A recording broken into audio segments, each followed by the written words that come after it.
आज हम सभी यहाँ पर संविधान में बचे हुए प्रावधानों को लागू करने के ऊपर चर्चा करेंगे और कुछ मुख्य बिंदु हैं जिनके ऊपर हम काफ़ी लंबे समय से काम कर रहे हैं, उनके ऊपर आज एक विस्तृत चर्चा होगी। क्योंकि आज संविधान का दिन है, आज बाबा साहब का दिन है, तो हम अपने आदरणीय बड़े भाई से निवेदन करेंगे कि इन सब चीज़ों के ऊपर आज बताएं कि किस तरह संविधान के बचे हुए प्रावधानों को लागू किया जा सकता है और किस तरह वो वर्तमान भारत में उनकी आवश्यकता है। साथियों, आप सबको बाबा साहब अम्बेडकर की जयंती पर बहुत बहुत हार्दिक शुभकामनाएं। हम सब लोग आज ये जो प्रेस कॉन्फ्रेंस प्लान किया है, उसका मुख्य उद्देश्य यह बताना है आपको, आपके माध्यम से देश को, कि हमने बहुत कुछ काम कर लिया, बहुत काम हो गए। वैज्ञानिकों ने 1 साल के अंदर कोरोना वायरस का टीका तक इजाद कर दिया। हमारे वैज्ञानिक 108 मिसाइल एक बार में छोड़ दिए। हमने अग्नि जैसी मिसाइल बना दिया जो 5000 किलोमीटर मार करती है। ब्रह्मोस बना दिया, सुपरसोनिक मिसाइल बना दिया। लेकिन ये बाबा साहब का बनाया हुआ कॉन्स्टिट्यूशन, बाबा साहब का बनाया हुआ संविधान, आज तक इसको हमने 100% लागू नहीं किया। 125 बार संविधान बदल दिया, 5 बार सुप्रीम कोर्ट का फैसला पलट दिया, लेकिन इस संविधान जो मूल संविधान था, इसको हमने 100% लागू नहीं किया। और लागू करना तो छोड़िए, इस पर चर्चा भी नहीं किया कि जो बचा हुआ है उसको लागू करने का रोडमैप क्या है। 20% संविधान भारत का आज तक लागू नहीं किया गया। वोट बैंक की पॉलिटिक्स के कारण, तुष्टीकरण की राजनीति के कारण 100% संविधान आज तक लागू नहीं हुआ, 20% पड़ा हुआ है।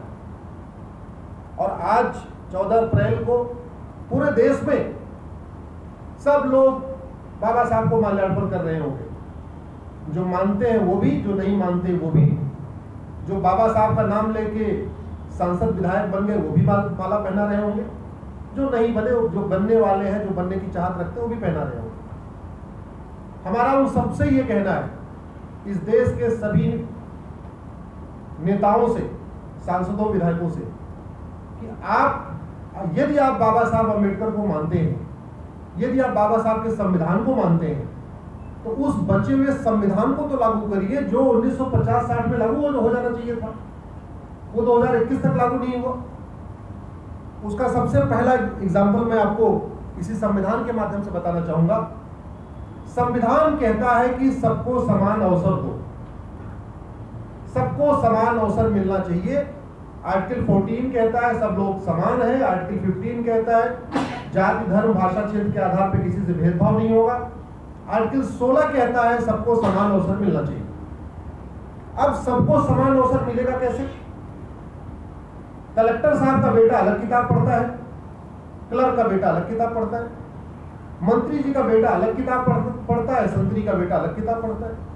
हम यहाँ जितने लोग बैठे हुए, हम सारे लोग लगभग एक जैसे लेवल के लोग हैं।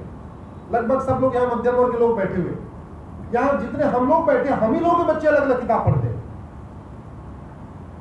सीबीएसई बोर्ड का अलग सिलेबस, आईसीएसई बोर्ड का अलग सिलेबस, यूपी बोर्ड में अलग किताब चल रही, दिल्ली बोर्ड में अलग किताब चल रही, बिहार बोर्ड में अलग किताब चल रही। एग्जाम एक हो रहा है, आईएएस का एक एग्जाम, आईपीएस का एक एग्जाम, एनडीए का एक एग्जाम, इंजीनियरिंग का एक एग्जाम, मेडिकल का एक एग्जाम, एनडीए का एक एग्जाम, क्लैट का एक एग्जाम, बैंक का एक एग्जाम, रेलवे का एक एग्जाम। एग्जाम सारे एक, पेपर एक, सिलेबस अनेक। तो समान अवसर कैसे मिलेगा? जब तक बहन जी का भतीजा और बहन जी के ड्राइवर का बेटा एक किताब नहीं पढ़ेगा, जब तक ओवैसी साहब का बेटा और ओवैसी साहब के ड्राइवर का बेटा एक किताब नहीं पढ़ेगा, जब तक चिराग पासवान का बेटा और चिराग पासवान के ड्राइवर का बेटा एक किताब नहीं पढ़ेगा।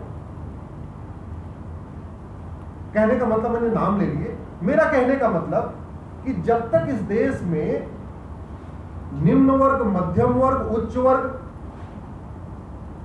गरीब अमीर, हिंदू मुसलमान, पारसी ईसाई, बच्चों की किताब एक नहीं होगी तो सबको समान अवसर कैसे मिलेगा? और ये बहुत आसान है। हमारा संविधान यही कहता है कि इस देश में समान शिक्षा होनी चाहिए। जो आपने यहां पे लिखा है, हमने लिखा भी है कि सबसे पहली हमारी मांग है देश में एक समान शिक्षा कानून बने। हमारे देश में राइट टू एजुकेशन कानून है, हम ये कह रहे हैं राइट टू इक्वल एजुकेशन होना चाहिए। और होगा कैसे समझिए।